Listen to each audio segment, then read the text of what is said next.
This is Democracy Now!, democracynow.org, The War and Peace Report. I'm Amy Goodman.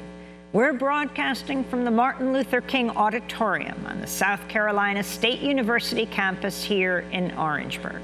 The university is the site of the 1968 Orangeburg Massacre, one of the most violent, least remembered events of the civil rights movement. The plaque just outside this building tells the story. It was February 8, 1968. A crowd of students gathered on the campus of South Carolina State to protest segregation at Orangeburg's only bowling alley. After days of escalating tension, students started a bonfire and held a vigil on the campus to protest.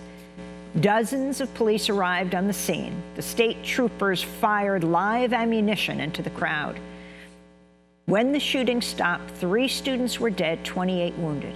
The 3 killed were 19-year-old South Carolina State students Henry Smith and Samuel Hammond, and 17-year-old high school student Delano Middleton, who came to South Carolina State every day after school to see his mom and get a bite to eat.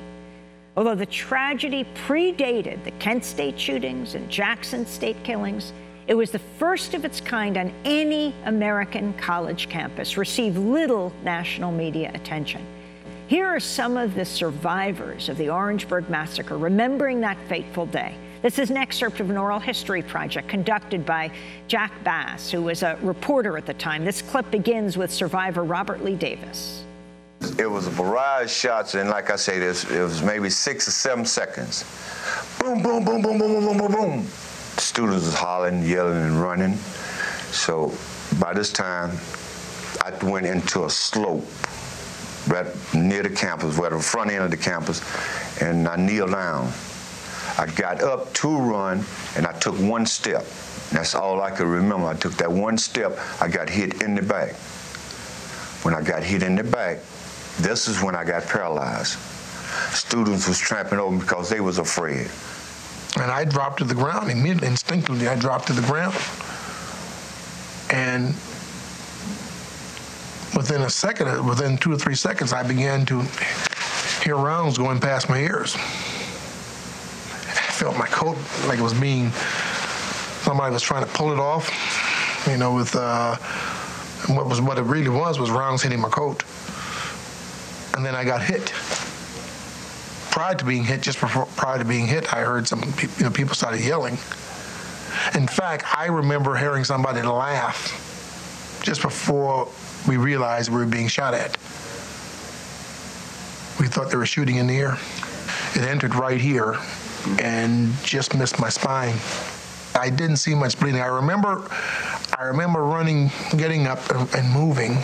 I think the coat that I had on probably formed as a compressed maybe. I don't know. I had a large overcoat on. I remember asking him, I said, "Joe, can you see? Am I just nicked?" I was hoping that I just got grazed, And he said, "No, look like, there's a hole there, Jordan." I said, "Oh, golly." And we got onto the infirmary, and there was blood all over the place. I mean, people were lying around, yelling and screaming, and the poor nurse on duty, she was a mess. She had never seen anything like that. It was worse than any combat situation. Let's put it this way, it was probably equivalent to a combat situation in war. The official count was 27 plus 3, actually 30. 30. 3 died, 27 injured. I remember getting shot in my face and being spun around, and the instinct said, "You got to get out of here. You got to go for safety." And the only thing I could think of was to get into the infirmary. Just so happened, there was a trash can in front of me. I was on a pretty good coverage there of that trash can, but the trash can had some legs under it. And that's how I got shot in the hip. The bullet come under the leg. Under the trash can, it caught me in the hip. And under the trash can, it caught me in the leg. So if it wasn't for the trash can, I probably would have been dead. If I would have stood up, I would have been dead. But I had enough courage to stay there for at least 45 seconds after the shooting. and folks were running all across me, crying and shooting. Some of them was crawling. And I realized they just ceased fire. That's when I got up and ran to the infirmary. When I got to the infirmary, my best friend Sam, which is dead now, the one that they killed, he was laying in the middle of the floor, just trying to grasp for air.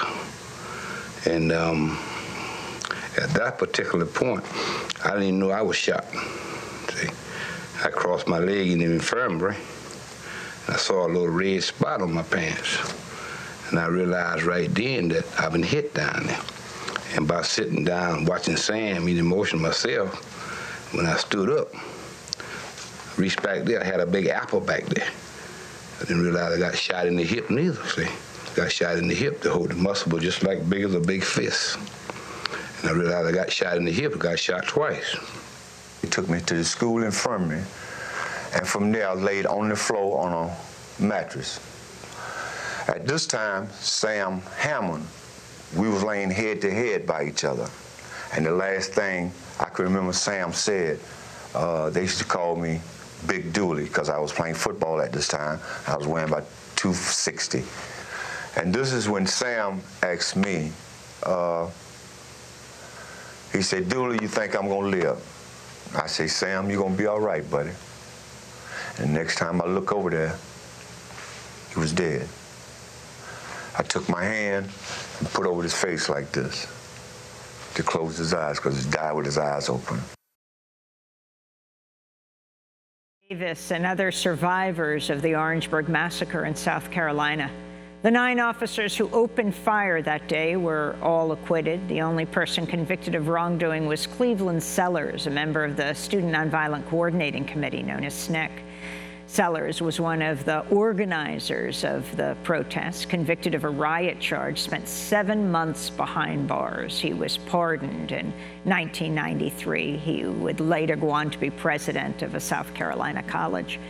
On the 40th anniversary of the Orangeburg Massacre, Democracy Now! Spoke with Cleve Sellers. He described what happened. It was just a clear case of the police opening fire without any provocation. There was no exchange of gunfire. The students were unarmed, and what precipitated it was the fact that the students on that Monday night went down to the bowling alley to try to bowl. And on Tuesday night, when they went down, they were arrested. And at that point, you know, the state had kind of in mind a kind of Watts ride. And so they began to gear up, and on the night of February the 8th, it probably was 300 law enforcement officers in Orangeburg, and that included the FBI and Army intelligence and the National Guards, the local and state police. So it was kind of an armed camp there. There were so many police that they could actually have walked on the campus and arrested every student on the campus. One officer could have gone over and arrested all the students who were on the campus. We're joined now by a photographer determined to make sure the Orangeburg Massacre remains part of our national consciousness. Cecil Williams began documenting the civil rights movement in South Carolina in the 50s, photographed the scene and the aftermath of the Orangeburg Massacre. He's also founder of the Cecil Williams Civil Rights Museum here in Orangeburg. We went there last night in the middle of a rainstorm. It's just opened. It's astounding. It shows the photographs of that fateful day, February 8th, and the events leading up to it and the aftermath. It's great to have you with us, Cecil Williams. It's good to be here today with you as well. The significance of this massacre in not only Orangeburg history, but I could only think if this had gotten more attention back in 1968, perhaps Jackson State and Kent State wouldn't have happened. No, this was really a situation in Orangeburg that should not have happened. It was 1968, years after Congress and President Johnson passed the Civil Rights Acts.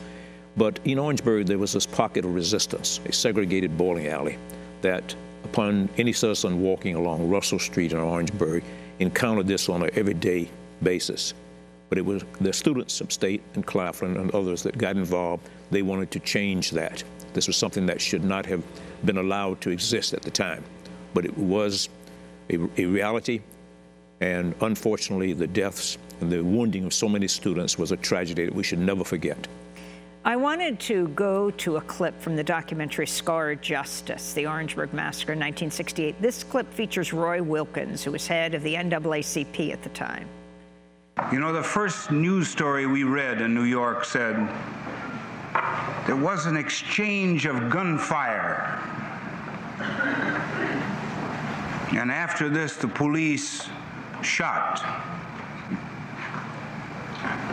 Now, there was no exchange of gunfire. There were no guns discovered on the campus among the students. I call you to a hard task, harder than theirs. Theirs is difficult, but they don't have any dead to carry home, and we do. A lot of dead from way back yonder. Count them over in your mind. These three here on this campus, 43 dead in Detroit last year, 23 dead in Newark. Medgar Evers, run on back through history, through Reconstruction, through the Civil War. Think of all the dead we have buried. And so our task is bound to be heavier and more difficult. That was NAACP head at the time, Roy Wilkins. And now another clip from the documentary Scarred Justice, the Orangeburg Massacre of 1968, featuring Bakari Sellers. Yes, he's a CNN commentator right now. He was the youngest state legislator ever elected, and he was the son of Cleve Sellers. This was Bakari Sellers commemorating the 40th anniversary of the massacre. He was right here in the MLK Auditorium at South Carolina State. We join here today in our own memorial to remember 3 dead and 27 injured in yet another massacre that marked yet another people's struggle against oppression. These men who died here were not martyrs to a dream, but soldiers to a cause. We find our state and individuals within our state showing no shame in making concentrated efforts to keep this day that we come every year to remember off the historian's tongue and purged from our history books. A group of students built bonfires and sang protest songs. And within moments along the embankments on the front of the campus, police positioned themselves along Highway 601. The state police then closed in on students with shotguns loaded with deadly double-aught buckshots. And for 8 seconds, 1001, 1002. That was Bakari Sellers, son of Cleveland Sellers, remembering the massacre 40 years later. It's now 51 years. Cecil Williams, you were a photographer at the time. You photographed also. You did all the high school photos of kids for the yearbook. Talk about the 3 boys who died. All of them were acquaintances of mine. I photographed Milton at Wilkinson High School. But at South Carolina State, on a daily basis, you could see both of them involved in activities like practicing for football, which they engaged in, or in the student center eating a bologna sandwich, or they were very friendly students. And Henry they were so Smith close. And Samuel Hammond, 19. They were students here. They were students here, and I photographed them for the yearbook. And Delano Middleton was a high school student who came to see his mother all the time at the university? Yes, I understand. He was just visiting the campus that night, as he did sometimes, waiting on his mother to get off of work, and became involved in this. However, I think that even if he had not been accidentally there, many of the high school students and others in the city also participated. This was not just state and Claflin students, but others involved in really trying to change things. Here was a segregated bowling alley, something that if citizens wanted to bowl, they would have to go 50 miles or 100 miles round trip to Columbia to bowl. You know, you really were critical in the case. Talk about the shell casings you found. You weren't here that night of the bonfire, but the next morning you came in Were there police tape around investigating a crime scene of what happened? Of course, the police, it was the state troopers who killed the students, but... Yes, after the incident was over the next morning very early, and by the way, I narrowly missed being on the site. The only reason I was really not on the site because I photographed everything that the students did as the yearbook photographer. But the next morning about 7 o'clock, I appeared on the campus, and I saw all kinds of things on the ground, and I started picking them up, and some of them were the shells from the shotguns that the highway patrolman had used. Those shells were later used in the investigation to identify which highway patrolman shot them. In the trial, which took place in Florence, I was called in to testify, and understanding in about 30 minutes, they found them innocent. Tragedy. It was shocking, and even today, there has been no really assistance to the students who were wounded, nothing to even bury the students. So it's really even a tragedy that it affects us today. And you have the shell casings in the Cecil Williams Museum. Yes, the museum is something I started because I felt that there was a need to not only preserve South Carolina history, but so much of our history here in this state. We were at the forefront, beginning of this. We're going to do part 2 of the discussion, talk more about the history, but I want to thank you so much for being here. Cecil Williams, photographer, author, best known for his photography documenting the civil rights movement in South Carolina, beginning in the 50s, founders of the Cecil Williams Civil Rights Museum here in Orangeburg. A very special thanks to SCSU President James Clark, Roland Haynes Jr., who runs this auditorium, Ken Davis, Curtis Bradley, and all the other Bulldog staffers who made the broadcast from the MLK Auditorium possible. Special thanks here to our team, to John Hamilton, Dennis Moynihan, Carla Wills, and Libby Rainey. I am Amy Goodman. We'll be broadcasting tonight from 6 p.m. Eastern Standard Time. Check it out at democracynow.org, the first ever forum on environmental justice. I'm Amy Goodman. Thanks for joining us.